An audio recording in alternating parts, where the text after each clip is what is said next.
What is a word worth? Not a sentence, not a paragraph, just a single word followed by a dot and three more letters. What if that combination, that tiny string of characters, was worth $13 million? What if someone bought it, held it quietly for years, and sold it for a profit that dwarfed most people's lifetime earnings? This is not a hypothetical. It has already happened, multiple times. And the people who did it were not technology giants or global corporations. Some of them were individuals sitting in ordinary rooms, making decisions about words that most of us type without a second thought. There is a hidden marketplace operating beneath the visible internet, where digital names are traded like prime real estate in the most desirable city on earth. And here is the clue that should intrigue you. Some of the most valuable domain names on the internet are owned by people who have never built a single website. Why? Every website you have ever visited began with a name. Before the design, before the code, before the servers and the content and the millions of lines of programming that make a modern website function, there was a name, a domain name. It is the address of everything online, the string of characters you type into a browser that tells the internet where to take you. And yet most people never stop to think about where that name came from, who owns it, or what it cost. They simply type and arrive. The name feels as natural and inevitable as the business behind it, as though the company and its address were always meant to go together. But domain names are not assigned, they are registered. And registration is not guaranteed, it is a race. When a new combination of words and an extension becomes available, anyone in the world can register it for a small annual fee, typically between $10 and $20. First come, first served. That is the rule.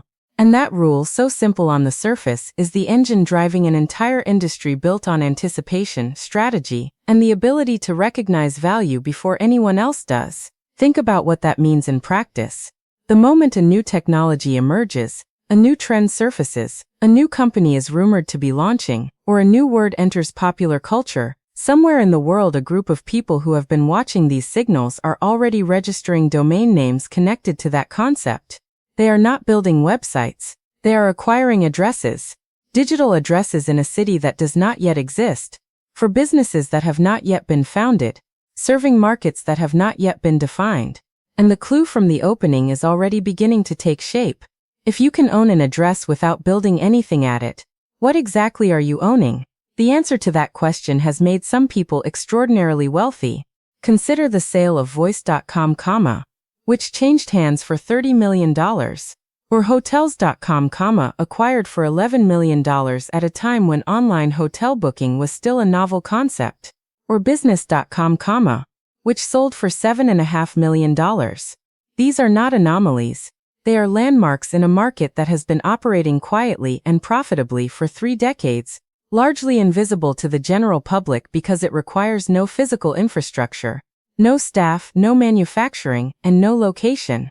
It exists entirely in the logic of a naming system invented in the 1980s to make the internet easier to navigate.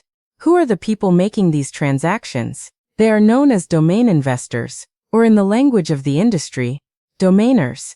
And they operate with the instincts of real estate investors translated into the digital world. They study traffic patterns, search volume data, trademark filings, and business registration records. They monitor expiring domains, those names that previous owners forgot to renew, and they acquire them at auction the moment they become available. They build portfolios of hundreds or thousands of names, paying small annual renewal fees to hold assets they may not sell for years. And when the right buyer finally appears, the name sells not for the registration fee, but for whatever the market will bear. How does the actual mechanics of this market work? Domain registrars are the companies licensed to sell domain registrations to the public. Names like GoDaddy, Namecheap, and Google Domains operate as the retail layer of the system, offering anyone the ability to register an available name for a standard fee. But the primary market, where new names are registered, is only one half of the industry. The secondary market, where existing names are bought and sold between parties, is where the serious money flows. Marketplace platforms like Seto, Afternic, and Flippa operate as exchanges for domain transactions, connecting sellers with buyers and taking a commission on completed sales. Auction houses specializing in domains run timed bidding events, where premium names attract competitive offers from multiple parties simultaneously. Privacy layers built into the registration system allow owners to conceal their identities behind proxy services, which means that the true owner of a valuable domain may be entirely unknown to the public and even to potential buyers until negotiations begin. This opacity is not accidental. It is a structural feature of a market where information asymmetry is one of the most powerful tools available to investors. Brokers operate in the space between sellers and buyers, approaching companies on behalf of anonymous domain holders and negotiating deals that are structured, documented, and executed with the sophistication of commercial real estate transactions. Escrow services handle the transfer of funds to protect both parties. Legal agreements specify the terms of transfer. The process is professional, organized, and operates at scale.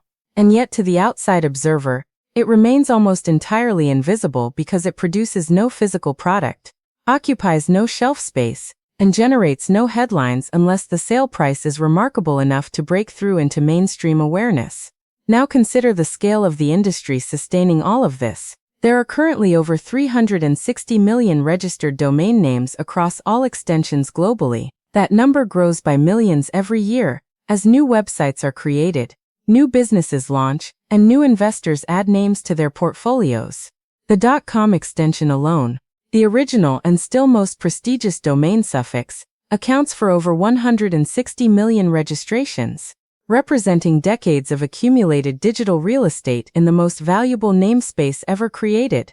The global domain name industry generates revenues exceeding $4 billion annually through registration fees, renewals, and marketplace transactions.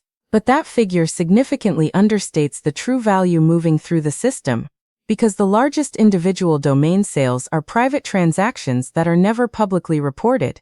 The deals that make headlines are the ones the parties choose to disclose. Industry analysts estimate that the total value of premium domain assets held in investor portfolios worldwide runs into the tens of billions of dollars, an entirely intangible asset class with no physical existence and no production cost beyond the annual renewal fee. What does it mean for an economy when some of its most valuable assets are simply words? When a four-letter .com can be worth more than a commercial property in a major city, the domain market forces a recalibration of how value is understood. In the physical world, value is tied to scarcity of material, cost of production, or utility of function. In the domain market, value is tied to something more abstract and more powerful. It is tied to attention. A domain name that captures what people are already searching for is worth whatever a business would pay to own the address that intercepts that search. Now return to the clue. Some of the most valuable domain names on the internet are owned by people who have never built a single website. Does that seem strange? Or does it now seem inevitable? Think about what a premium domain actually is. It is not a website. It is not a business.